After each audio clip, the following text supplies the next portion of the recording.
Episode 182 von win2day, Hockey, O'Clock.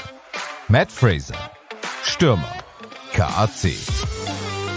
I'm always wondering, if you're getting so close, in Game 7 in the finals or in the Stanley Cup finals, it's as close as you can get to a championship. Yeah. How long did it take you personally to get over what happened in April this year? That's a good question, Martin. You know what? The day has come and gone where I've stopped losing sleep over it, but it will forever be a pebble in my shoe. Again, it's no disrespect to Red Bull or anything. You know, we had a very good year and it didn't end up the way we wanted it to, but it doesn't take away from the year that we had as a club, as a team. It was cool to see guys have great years, career years, and see, you know, players become even better versions of themselves. And you know, it obviously didn't end as we would have liked, but I will probably say that will forever be a pebble in my shoe. win2day, Hockey, O'Clock. In diesem Augenblick wird jetzt richtig hitzig. Und die Scheibe kullert über die Linie. Mittendrin statt nur der Ball. Das ist unglaublich, was die hier zelebrieren. Nice move, another nice move. Oh, it's goal! Oh, what a goal! It doesn't get any better than this.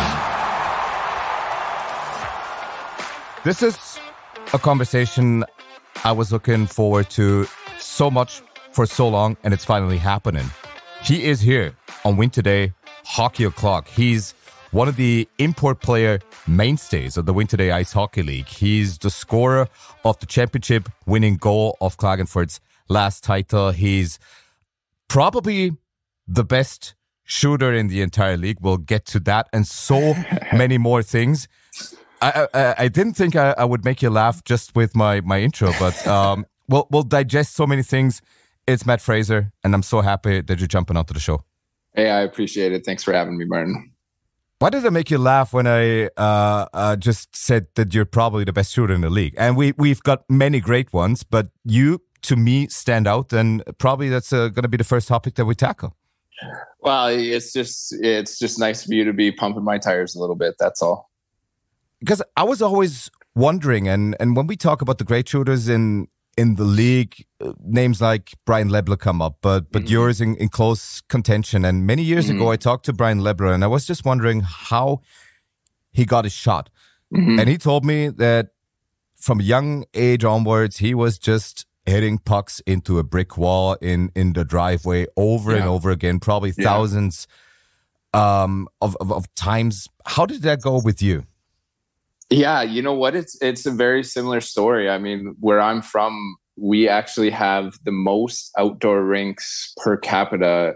I want to say in Canada, and maybe even the world. But I spent a lot of time on the outdoor rink when I was a little kid, and you know, practicing your shots, and it was always something that my dad always said to me. You know, and all coaches say you got to work on your shot, and you know, actually, a funny story. My dad gave me it was like a wrist strengthener thing that you squeeze, and it gave me all these squeeze balls, and they were almost like dog toys now. But I still keep one in my vehicle, just in the side by the door. And when I'm on drives or, you know, just bored driving, I always squeeze it a few times. But it's a good reminder of you know, kind of where I came from. How my dad helped me develop to become the hockey player I am now. And and I think as you get older, you realize that, you know, your strongest assets, whatever it is. And for me, it was always my shot. You have to keep developing that and keep making it better and working on it, because it is your strongest asset. And if you're not, you know, everyone always says you have to work on your weaknesses, but you have to work on what got you there, what got you to be a professional, and what's going to keep you to be a professional. And, you know, you look at around the league and you look at the Leblers, and, you know, everyone has the same kind of story of, you know, you work on your strengths and what got you there. And you have to keep strengthening every facet of your game. But everyone always thinks that it's always the weaknesses, but you have to sharpen what you're good at as well to keep everything at top form, at top level. I didn't think that we'd get down to the nitty-gritty at the very top of this conversation, but I'd really love to dissect your shot a little more. And you've already filled us in on your, obviously, grip strength. And I'll stop pumping your tires after this one, but there are three things that are standing out for me when it comes to looking at the way you're shooting. It's the juice you're putting on the puck. Yeah. It's the accuracy. And you're probably one of the best deflectors in the league. We'll get to that one by one, but let's maybe start with the juice. Is it just pure grip strength, or where does it come from? What kind of muscles do you start training? Yeah, and I know for a fact a lot of people are listening to this and they're of course wondering, how does Matt Fraser do it? I wanna be just like him. Where do you start? Yeah, you know what? For me, it was always in the driveway, shooting pucks in the net, and on the outdoor rink, shooting in the net there. But I can remember hanging up cans in the net and hit the cans and practicing, different angles to shoot at, but that was always fun for me, and that it didn't feel like putting in work. But when you start that at a young age, I guess you develop those muscles, and again, when you get more serious about it, then you realize, there's little tricks and there's little devices that you can use to increase your grip strength. And, ultimately now when I think about it, I still make sure once a week I'm doing grip strength stuff to keep my shot strong. But it's also when you have that puck on your stick, you want to shoot it as hard as you can. You don't want to. For me, it's like, I don't want this puck to touch the goalie before it goes in the net. I want to beat that goalie outright. I want to beat him clean where he doesn't even have a chance to know where that puck's going or have a chance to make that save. So it is something you develop with your body and your muscles, but there's also a part of you where your mentality is, it's like a competition.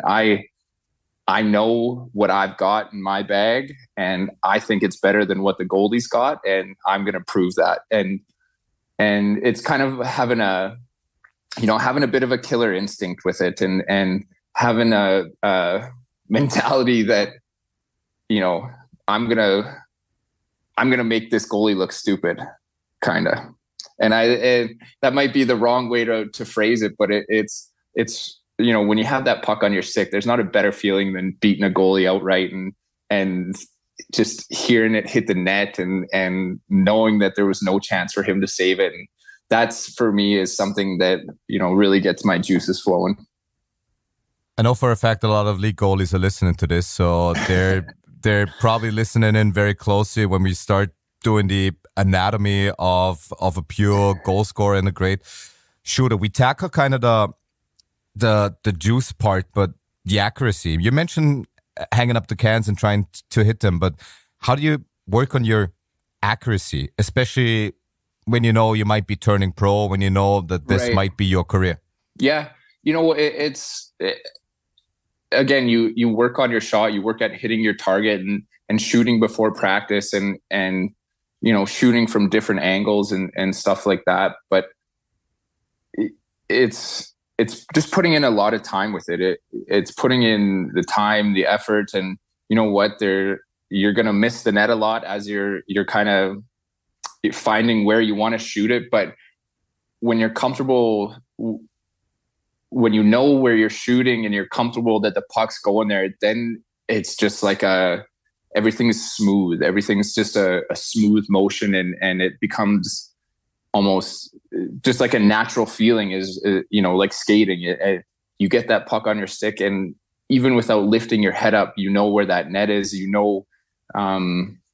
where that puck's going. And actually, when I first started playing professional hockey, I was in the Dallas Stars organization, and I was working with one of the player development scouts before practice, and he was showing me a few things about shooting the puck. And Brendan Morrow was the captain of the Dallas Stars at the time.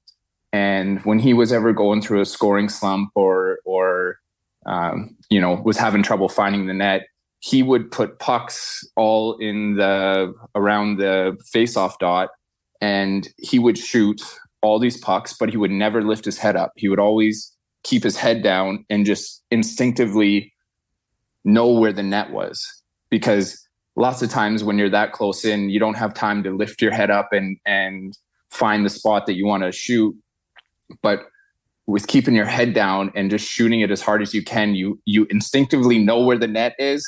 And when you continue to develop that, you start changing the angle a little bit, so you know you're hitting your target, your bottom corner, you're above the block or below or above the pad type thing. So, and that's something that I still do today when, even when things are going well, or if they're not, I love going out before practice and dumping the pucks out and just burying my head and shooting the pucks as hard as I can. And of course, some miss the net and this and that, but you always know the ones that hit the target, hit your spot.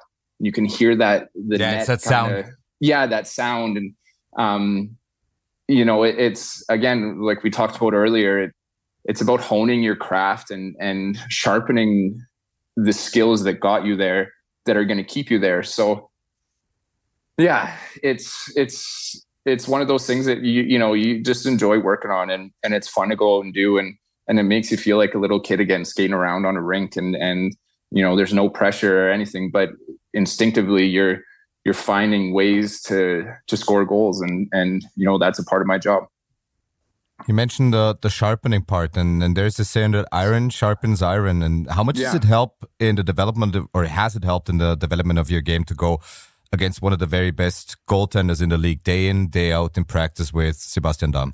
Yeah, I mean, he's one of the funnest goalies I've ever shot on, because he brings his A game every practice, and he's dialed in every practice. So it forces you to be ready to go and ready to shoot. And I mean, it's not easy to score on him, but when you do, it gives you a little confidence that you're scoring on one of the best goalies in the league. And I've been shooting on him for a long time now, and there's I wouldn't say I keep track of it, but when you get one past him, it's always a good feeling.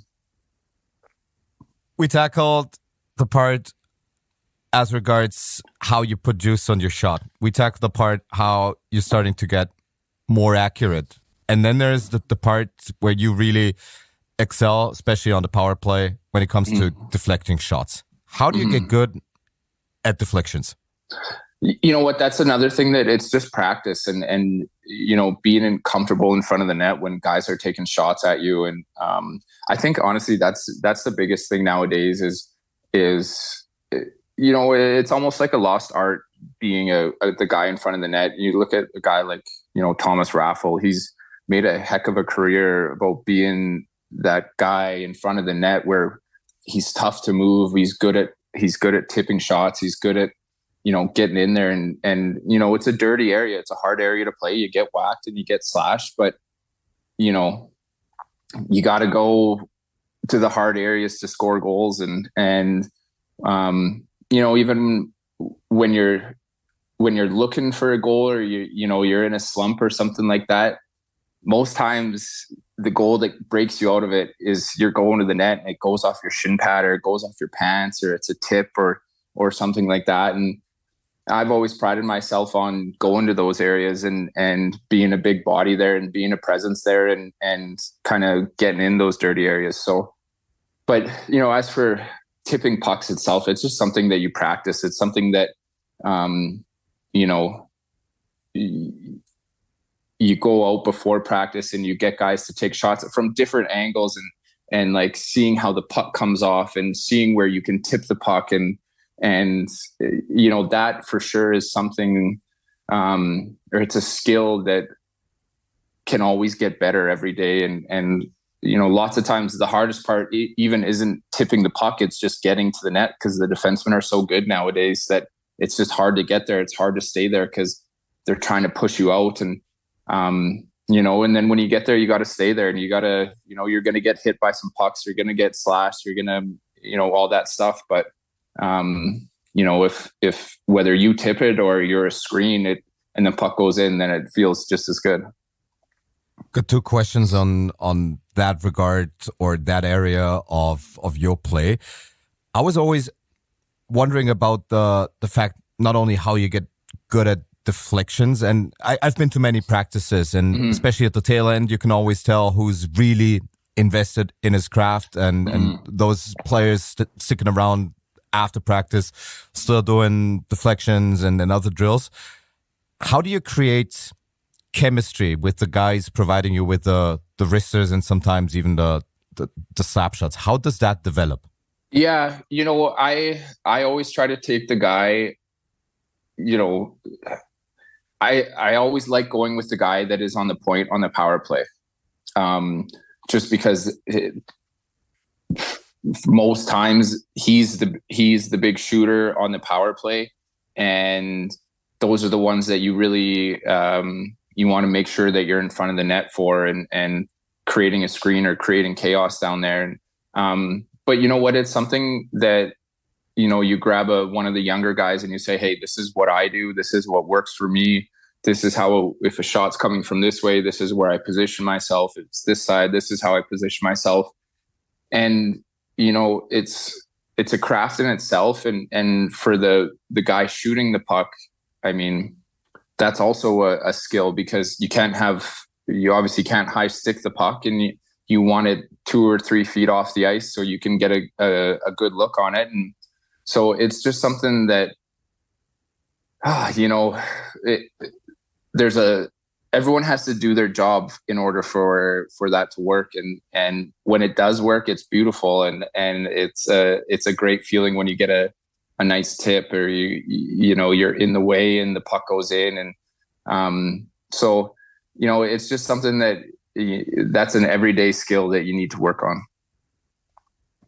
Now, when it comes to the dirty area that you're working maybe more than other forwards in the league too, who's the one guy who really gives you a hard time? Just to give listeners out there an impression of which defenseman is really tough in that area. Who would that be in the league?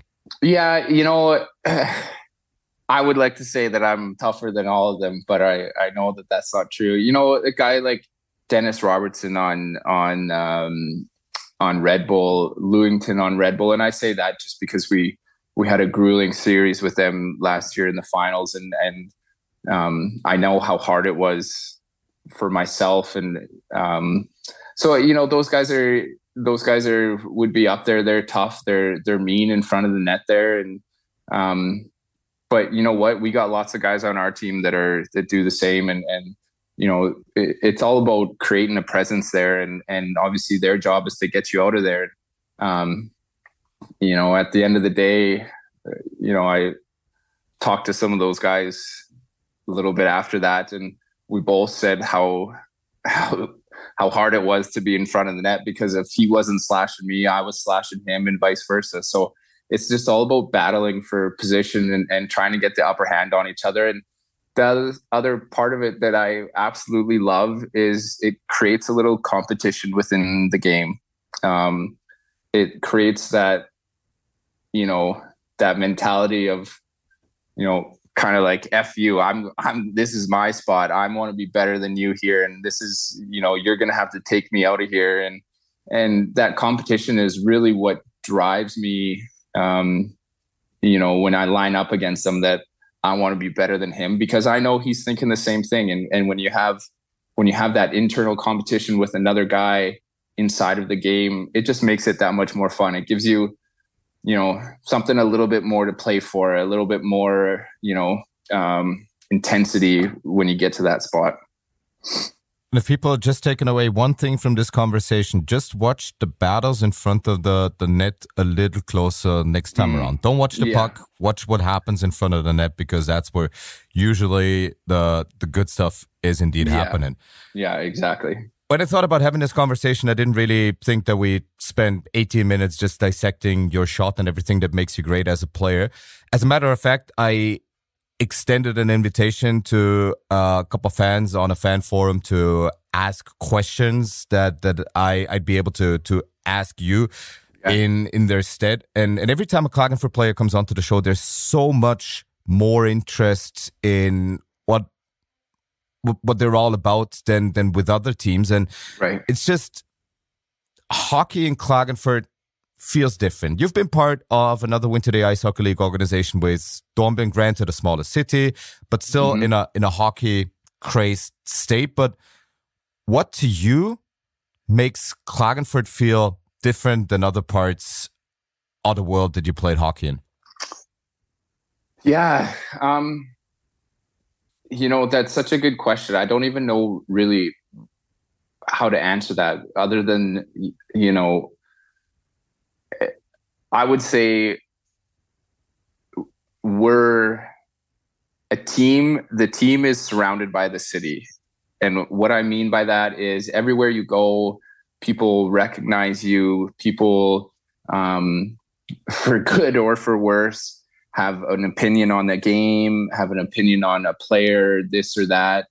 And they expect to win.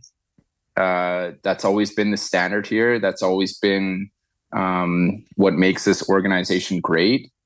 And at the same time, they care about you as a player and as a person. And I've never felt that more since having my daughter here.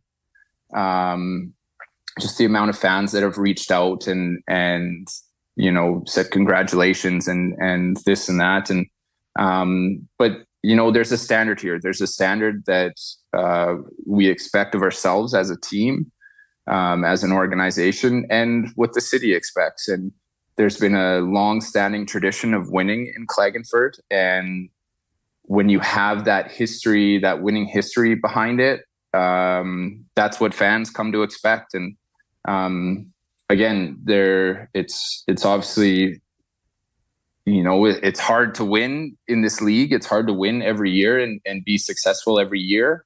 But I think as long as we're a team that is fighting and giving ourselves a chance every night, regardless of the outcome, that's what the fans expect. And that's what the fans want to see is a team that never gives up, a team that is relentless in chasing a championship. And again, it doesn't happen every year, of course. But there's just a standard here that we expect of ourselves and this city expects of us, and it's something where when you realize that, you don't want to let people down, and you do everything you can as a player and as a team to hold that standard and hold yourself accountable to it. Granted, you've already mentioned a couple of reasons for you coming back again and again, and especially when you look at the league, like tenured import players are getting rarer and rarer. Just the other day, I had Mike Helmo on the show. He's heading into his 6th year with Bolzano, and not many import players. I mean, many of them looking for greener pastures and going to bigger leagues, as it is a stepstone league. But what made you come back 4 times now to Klagenfurt, heading into your 5th year? Yeah. Well, I think just the organization. I mean, you look at this. I guess when you get older, when you're an older player, you realize that your window to win and to play in a kind of a historic organization, it gets smaller and smaller, and you have to take advantage of the opportunities that present itself. And I was lucky enough that it was during the COVID year, Klagenfurt had offered me a contract, and it was around Christmas time that I eventually wound up getting here. And I've been lucky enough to turn that into 4.5 years now. And it's a place that we love. My family loves being, life away from the rink, obviously with the lake and everything that Klagenfurt has to offer away from the rink is exceptional. And then that just makes coming to the rink that much easier. And, I've also said that, what I just previously said, there's a standard here. There's a standard of winning. And there's a standard of coming to the rink every day, expecting to get better and bettering yourself. And I think as an older player, you might see some guys just kind of want to ride off and, they make their money and their team doesn't make playoffs. It's not a big deal. But for me, it was really important, and I felt like it made me a better player and keeps me young as well. When you come to the rink and you still have that expectation of winning, that expectation of getting better, and not only just yourself, everyone else in the dressing room, the coaches, the trainers, everyone has that expectation that we're going to have fun doing it, but it's going to be hard. And it's going to be a lot of work, and you got to put in the time. And I think that has kind of, I guess I would say, breathed a little bit of life in my career. Just as far as when you have that standard, it makes it fun coming to the rink, and it gives you a purpose coming to the rink. And when you don't have that purpose, it can be some long days and it can be a long season. So I have to say, coming to Klagenfurt it would be hard to go to another team that didn't have a standard of expecting to win every year. Well, looking at your career, it's such an interesting trajectory because it's basically, or it can be separated in two parts, the North American one and the European one. You've seen great successes in Europe so far, but that European career almost wasn't going to happen. And I vividly remember back in the day talking to Dave McQueen after Dortmund had acquired you, and he told me a little bit about your medical history and that you for a year and a half just didn't know what was wrong with your body. Yeah. And we've talked about this briefly before we started to hit the record button. It's a helmet sport, and people just don't see or know about all the things that people had to go through. And right. Just to get this kind of segment started, what exactly happened to you when you went to Rögle, and what exactly was haunting you in your body?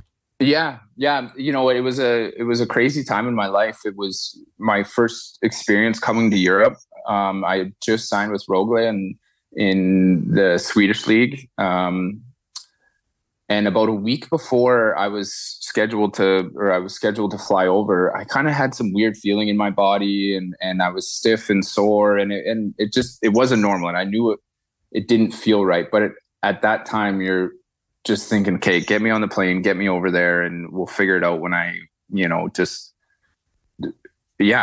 So I eventually get over there, and I went out for pregame skate for the first game of the season opener. And I took one step on the ice and I just didn't feel right.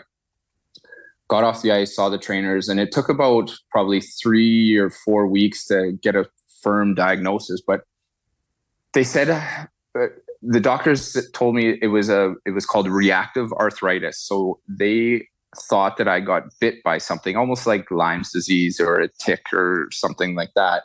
And it just so happened a month before I left, I was working on my uncle's farm, and I was picking bales off the field, but all the bales underneath were moldy. They were wet. So they thought that I could have inhaled a mold spore or something like that. But long story short, I had the reaction in my body where all the major joints swelled up. So my knees, ankles, all the toes on my right feet or my right foot, my neck, elbows, they were all swollen.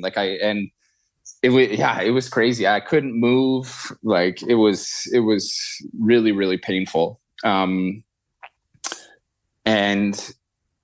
so I was in Sweden for probably 3 months with, kind of dealing with that. And at the time I didn't realize how serious it was, because I kept saying to myself, okay, just get through this week and then it'll get better. And then you can get back playing and everything will be good. But just a week turned into 2 weeks, turned into a month, turned into 3 months. And eventually I said, I have to go home and try to get this figured out.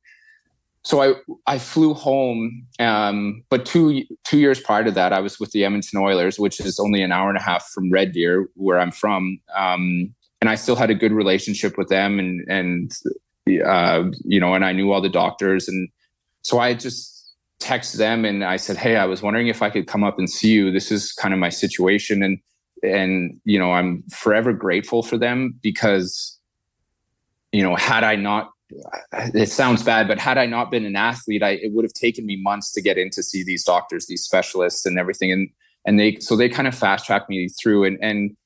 So anyways, these doctors had diagnosed me with reactive arthritis. They said that I either got bit by something, inhaled something that just inflamed all these joints in my body. And I was put on like heavy medication. And I was on that for, still halfway through the season in Dornbirn. And it was about halfway through that season where I finally started to feel better, feeling normal. And I was still playing. I played the whole season with Dornbirn, but I missed that whole season in Sweden. I think I played 4 games at the end of the year, just as the 13th forward. And I got a couple shifts here and there, but, yeah, it was a really wild experience. It was, I'll never forget when I was in Sweden with the apartment I was in, you had to walk up the stairs to go to the bedroom. But in the middle of the night, if I had to pee, I would be in so much pain. I couldn't get down the stairs. So I had this might be too much information, but I just had a jug right by my bed to go pee because I physically couldn't get down the stairs.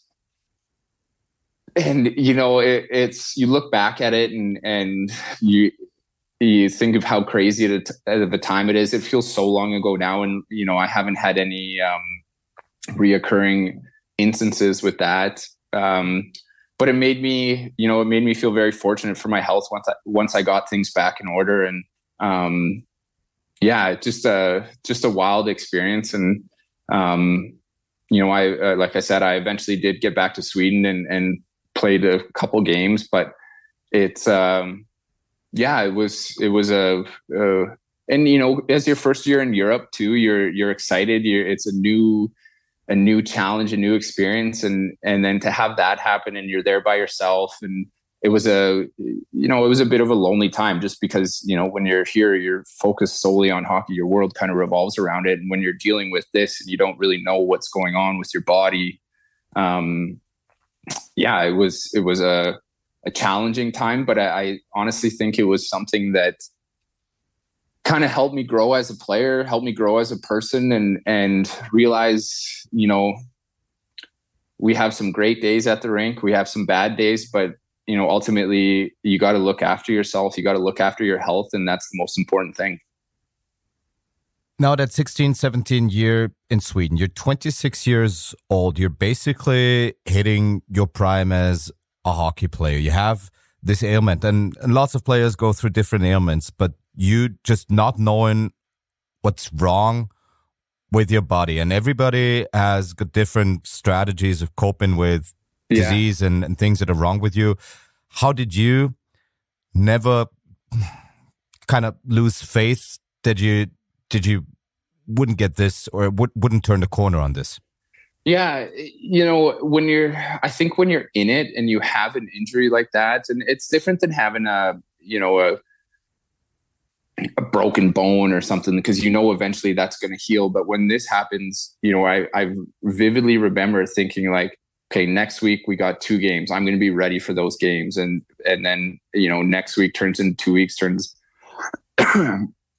and when you don't know what's wrong and you're in a new country and you don't speak the language and you're by yourself, it's a little bit overwhelming and it's a little bit scary, to be honest with you.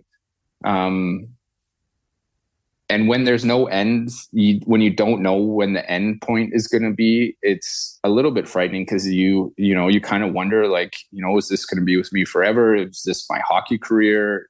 Whatever it is. And there's also the part of it too, where you kind of, as a hockey player, you kind of felt like you were letting your team down a little bit. Like you didn't know what was going on. They didn't know what was going on. You showed up there ready to start the season. And then all of a sudden you can't play and you kind of feel like you're kind of like the black sheep a little bit.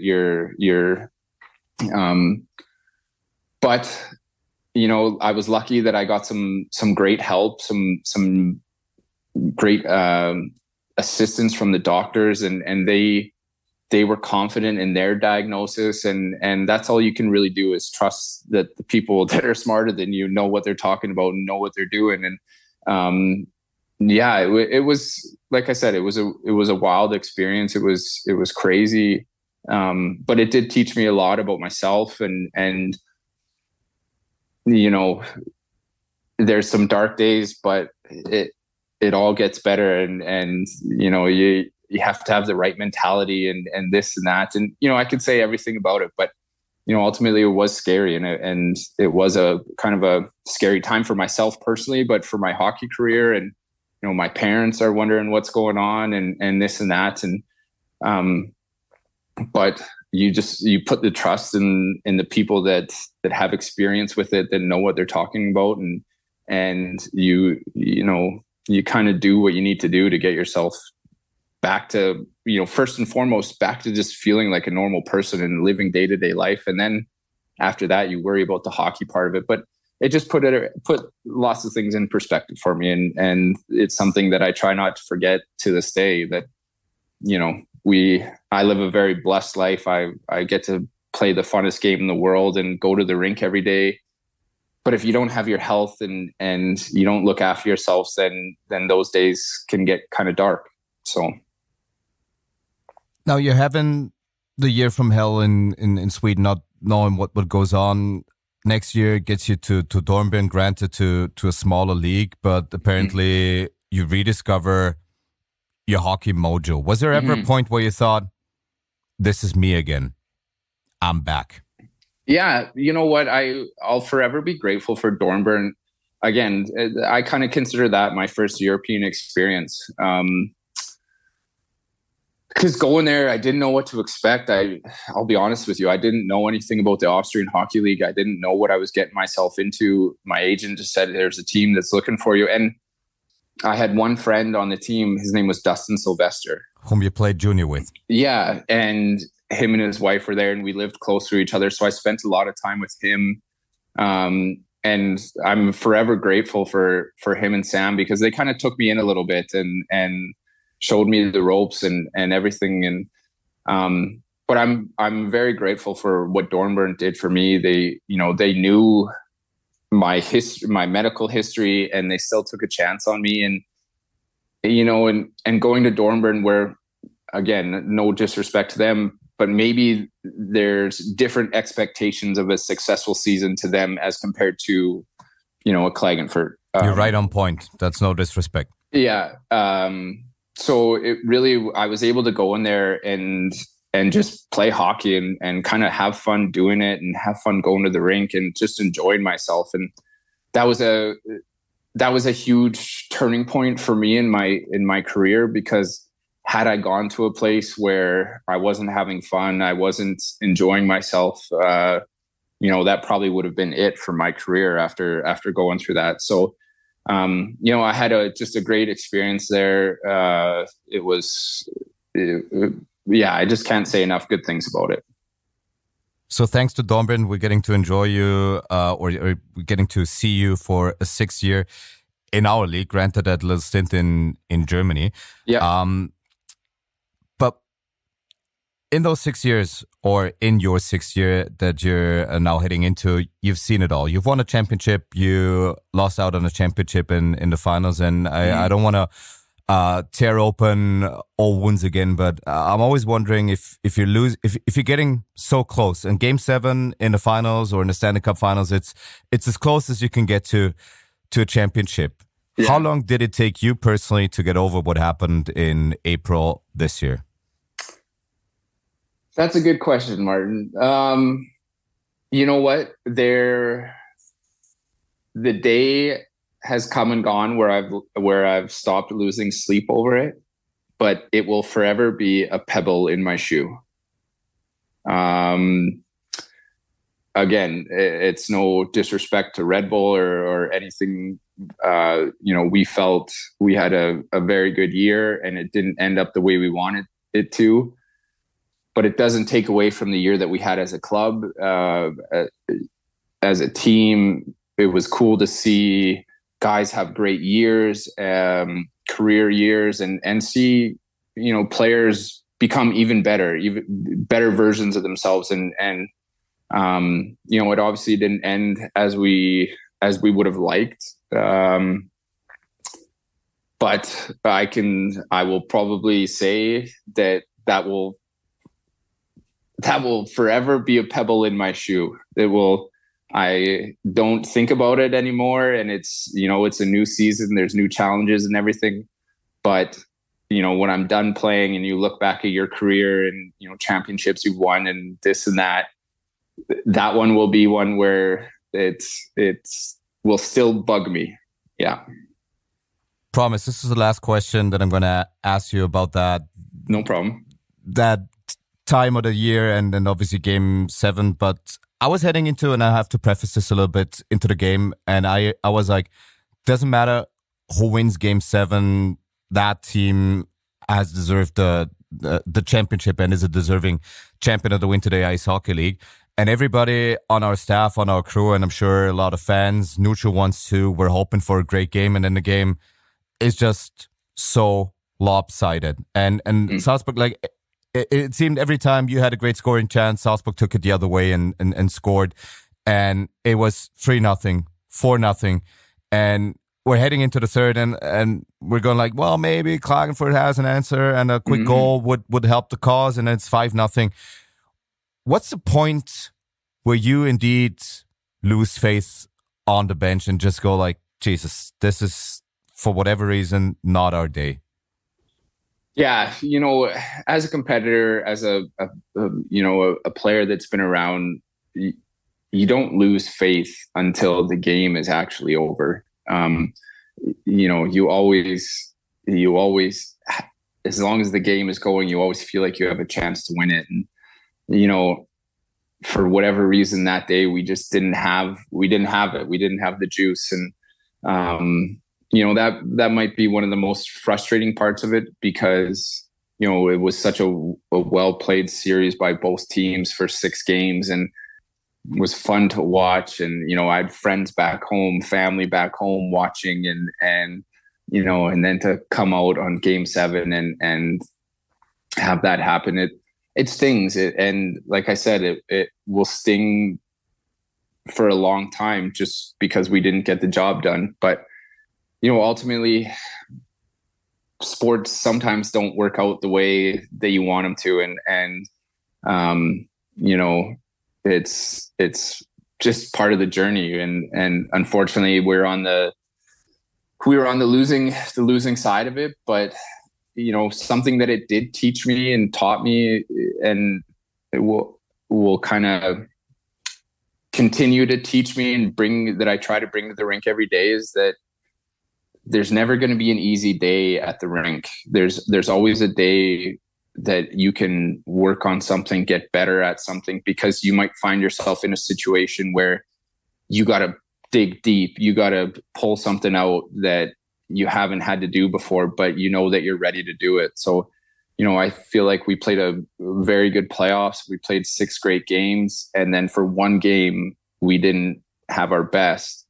And that just happened to be game 7 of the championship. And so it kind of taught me to have the mentality, or showed me to have the mentality that practice or game in the gym, whatever it is, you have to be focused, you have to be dialed in, you have to be ready for whatever comes, adversity or good things, and just keep trucking forward. So that's the one thing that I take from it. And that's the one thing that, you kind of have to bring into the new season with new players and stuff, is that every day matters, every day counts. And, we're very lucky to do what we do as hockey players, and you can't take it for granted. Now, knowing you, I know it's all about team effort. I know it's all about winning a championship, but still, on an individual level, you enjoyed tremendous success last year. You tied your career high in goals in this league. And that was also a question that came from a user, just because of the fact that with Kirk Fury, with David Fisher, there was an infusion of offense that right. a lot of people and a lot of fans wanted to see. Klagenfurt just played looser. Was that indeed a reason for your increase in goals? Maybe not having the tactical constraints of Petri Matikainen's scheme anymore?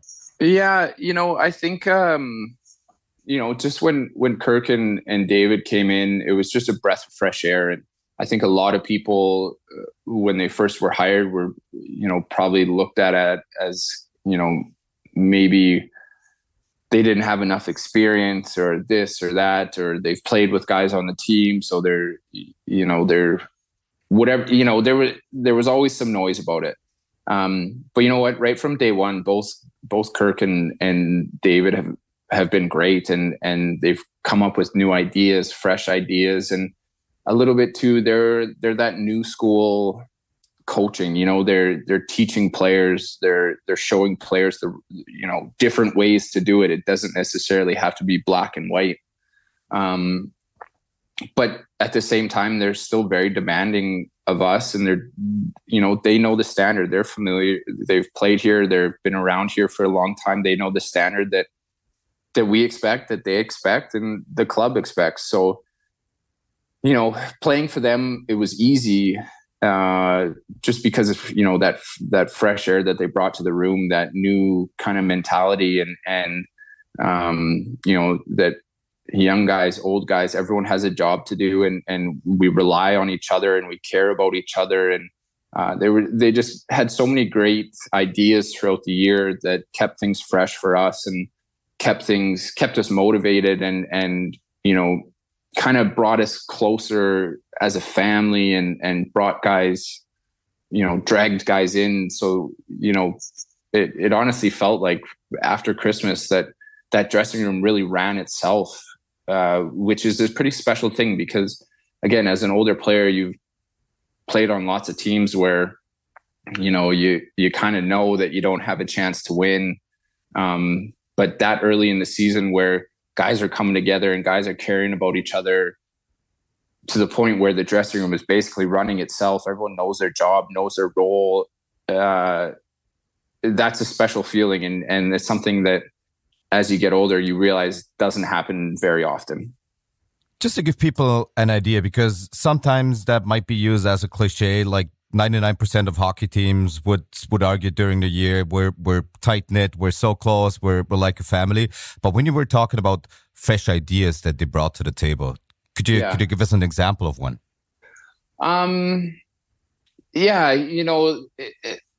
A big thing for Kirk and David was learning about players. I mean, obviously we have Austrians, we had Canadians, we had Americans, Slovenians, Danes, people from all different parts of the world that have, brought up differently, have different family values, different family ties, however it is. And one of the things that I loved is we did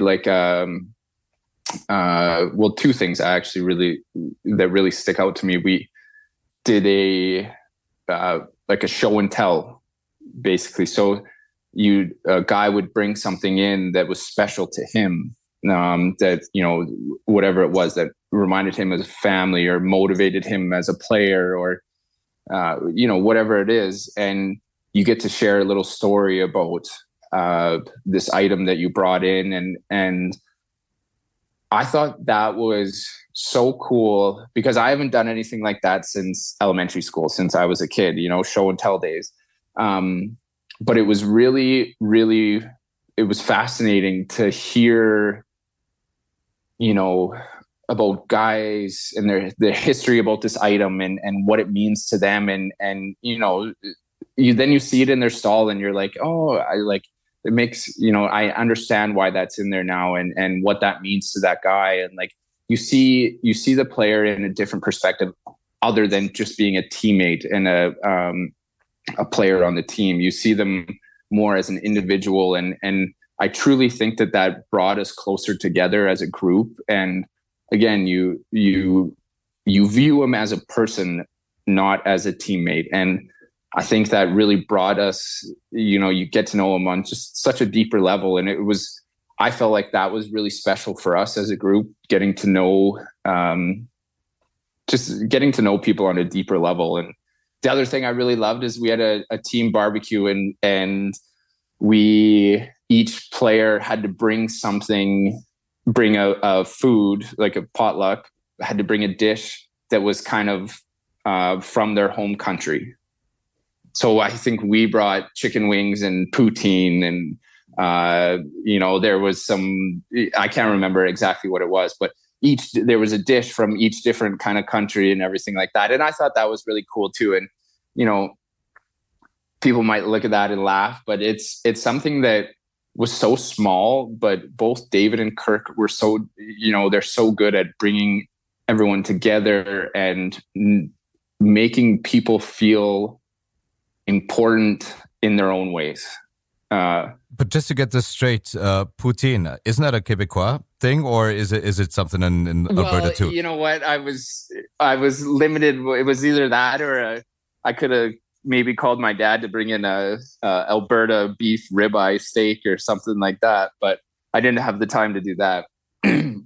But it's just like those small little things that maybe at the time you don't think makes a big difference, but as the year goes on and you're relying on each other in playoffs and the hard days at the rink, you see guys in a different perspective, and you see them not just as a teammate, as a colleague, or someone that comes to the rink. You see them as on a deeper level, and kind of the struggles that they've went through to get to where they are, or some of the joyous moments that got them where they are. And but I really think that it brought us closer as a team, and really developed that chemistry for our club. And the core of the team has remained together. The team has already gone through 4 games of the Champions Hockey League, 2 league games. You scored in both competitions, actually in your first Champions Hockey League game, in your second game of the win2day Ice Hockey League season yesterday on Sunday. We're recording this on a Monday. How important is it for you personally to just get that first one behind you, to not start the year on a scoring slump? Yeah, just to have that confidence, and you get one on the board, and then it's just about continuing to build. And I've always said, obviously I want to be scoring goals, and that's part of my job. But I've always said, as long as I'm an impact player some way on the ice, then I'm doing my job. And whether that's blocking shots or being physical or getting to the net or, being a screen in front, whatever it is, as long as I'm being an impact player on the ice, then I'm happy. I mean, goals, I've learned that goals kind of come in waves, and when it's not going your way, that when the pucks aren't going in, you have to make sure that every other part of your game is dialed in and is as best as it can be. Because it's just going to make you a better player, make you a more complete player. And then when goals do start going in, then your confidence just goes up a little more, keeps going. But you have to make sure that the other areas of your game aren't going down. And that's something that I learned from I was always told when I was a younger pro, like, don't worry about the goals, they'll come and go. But you have to make sure every other part of your game is dialed in. Yesterday marked the return of the captain of Klagenfurt to the game. He missed Friday's season opener with an illness. So the big line was reunited again. You, Johannes Bischofberger, and obviously Thomas Hunderpfund. It's been one of the premier lines of the past year and recent memory. What makes you guys mix and mesh so well on the ice? Yeah, I mean, those two guys, they're just so fun to play with. I mean, Bisho, obviously, with his speed, he's the fastest guy in the league, makes plays at high speeds, skilled with the puck, great shot. I have to say, Bisho had a great year last year, but for me, it was so cool to see him come back from an injury, a serious injury where, he didn't know if he was going to be playing again, and just to see him happy at the rink and enjoying himself. And the cherry on top was that he had a great year. And, but he's just an unbelievable guy to play with because he can find pucks, he gets pucks, he makes plays. And with Hundi, me and him are the two slower guys on the line. Hundi, he's so strong on the puck. He rarely loses a battle. He's so good at keeping the puck on his stick, keeping the puck in his area. And then for me, I always joke that I have the easiest job is because I just have to get open and create space for those guys, create space for Bichot to make his plays and get his speed going. And then for Hundi, we just kind of work off each other. And Hundi's vision with the puck is so incredible that I just need a little bit of space and he'll find me. And the same thing with Bichot. So it's just, we work well with each other. I think we developed that last year, and this year, I mean, it's a whole new year. So you have to dive back into it and get back into things and kind of rebuild it up again. But yeah, just playing with those two guys, they've obviously have a lot of experience. They're great players and they're great people. And when you're able to be on a line like that, you want to do everything you can to stay on a line like that. Speaking of it's a whole new year, I got an interesting observation and in that regard also a question. Someone who observed you closely at the start of the year said or wrote in saying, it appears that you're quicker, that you're more dynamic on the ice. And he was wondering if you were working on your skating or changed anything in terms of your summer workouts to get ready for the year. Yeah. As far as I didn't change a lot, but I think as you get older, the first thing that people start to notice or that you notice is that you can't keep up. So for me, all of my workouts are based on speed and based on power, just moving things as fast as I can, as quick as I can. And, I think as you get just naturally, you can't fight father time, but in order to stay playing professional hockey, you have to make sure that you keep your speed up. And as far as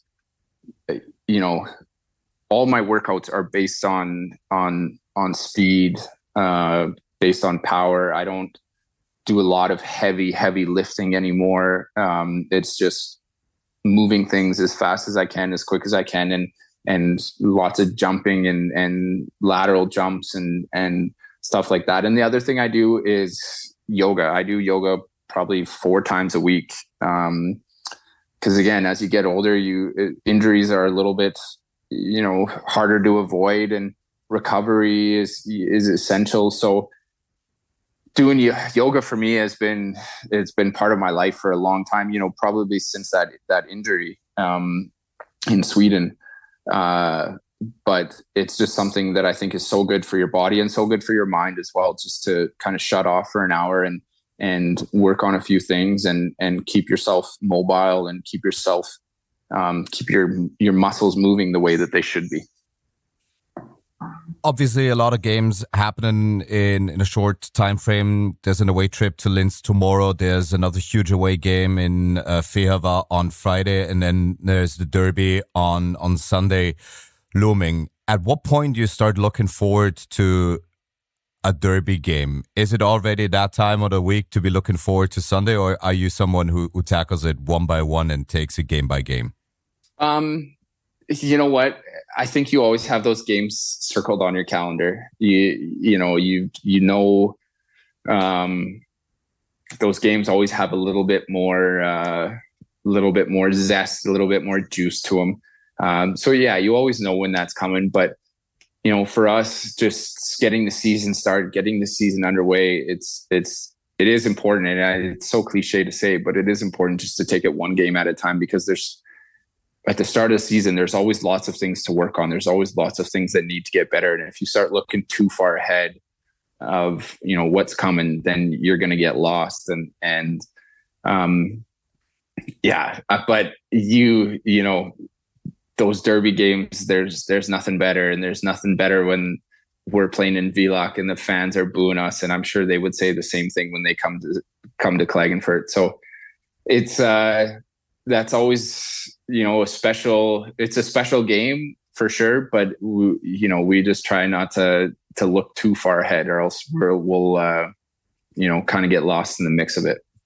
So one question on the personnel side of this. What's it going to be seeing Thomas Walland in a different uniform, your long-term teammate, now on the other side of the derby game? Yeah, for sure. It'll be, it was no different than seeing Nicky Krause the other night. And those guys, they meant a lot to our team when they were here. But, it's part of the business. It's part of the business that we're in. And I've been on the other side of it where you're on a new team, and there's always a little bit of, I'm sure he wants to stick it to us, and a little bit of added juice for him.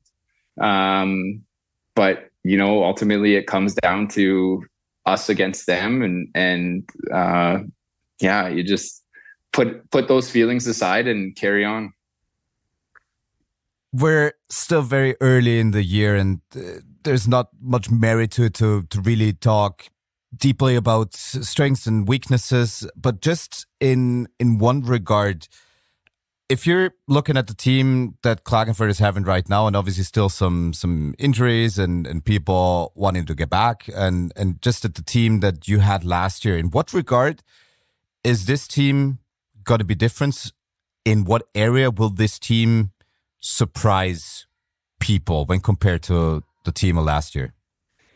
Yeah, like you said, it's still early, so it's tough to say. Guys are still kind of finding their way a little bit, and we're finding out as a team what's gonna work for us and what isn't. I mean, I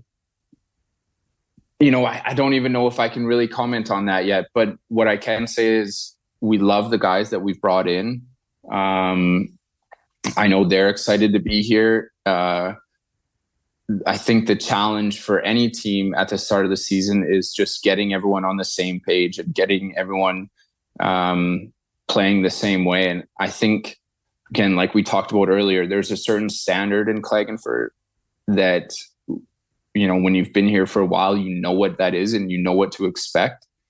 And when you're a new player here, and I went through the same thing when I came here, you have to adjust. You have to realize that this is a special place to play. You need to have everyone on board, and from, the coaches doing their things to the players, it's just bringing everyone together at the same time. And the one thing we always preach in Klagenfurt is we want you to be different, but we want you to work for the team. And there's, 25 different personalities on this team. But if that's what makes us special, but we want everyone pulling in the same direction. And that's just the standard that we have here. And that's the standard that will always be here. Granted, the sample size is still pretty small, but I need to ask you one last question about a teammate of yours. How is it watching what Matthias Fromm is doing on the ice? I mean, on Friday, a lot of people on national TV got their first exposure to what he's all about. I was amazed. He blew my mind. How was it for you? Yeah, you know what? It was just a game where you sit back and you just watch him go. Watching him pick the puck up and you just kind of get out of his way a little bit and let him do his thing. He was feeling it, and it was great to see him get a couple goals. And I think as a new player and a new organization, you couldn't ask for a better way to start the season. And a funny story about Frommer, when I was in Sweden and I was sick and I wasn't obviously playing, he was, I think, 19 or 20 years old as the, kind of the 13th forward in Rögle. So me and him he was in and out of the lineup. So me and him actually spent a lot of time together just hanging out because he wasn't playing and I wasn't playing. So that's actually where Frommer and I first met each other and kind of developed a friendship. And for 6 years, you know, we followed each other on Instagram, but you kind of like observe from far of what he's doing, where he's playing and this and that. And then all of a sudden I hear he signed with KAC in the summer. And I'm like, well, I know this guy. He was just a kid when I met him. And then you see him now and he's this tall guy and, you know, he's turned into a man. And so that for me was a cool moment to see him. And then, you know, you just couldn't be happy for a new player coming in and having the start that he did. And you know, kind of electrifying that rink a little bit. And you know, then you see him the next day and he's just a goofy guy and just enjoys coming to the rink and he has fun with it. So, you know, he'll be a really good player for us, and it'll be exciting to kind of watch him grow and develop into, you know, an even better player. Interesting week of hockey ahead for Matthias Fromm, for you guys in the locker room. This was great. Thank you so much for doing this. Really enjoyed this one, and hopefully you'll be back on the show very soon again. Yeah, I appreciate it, Martin. Thank you very much for having me. win2day Hockey O'Clock. Kurz durchatmen bei diesem Wahnsinn und das ging rasend schnell. Der Traum vom Finale ist erfüllt. Mittendrin statt nur dabei. Fans stimmungsvoll und hoffnungsfroh. Nice move, another nice move. Oh,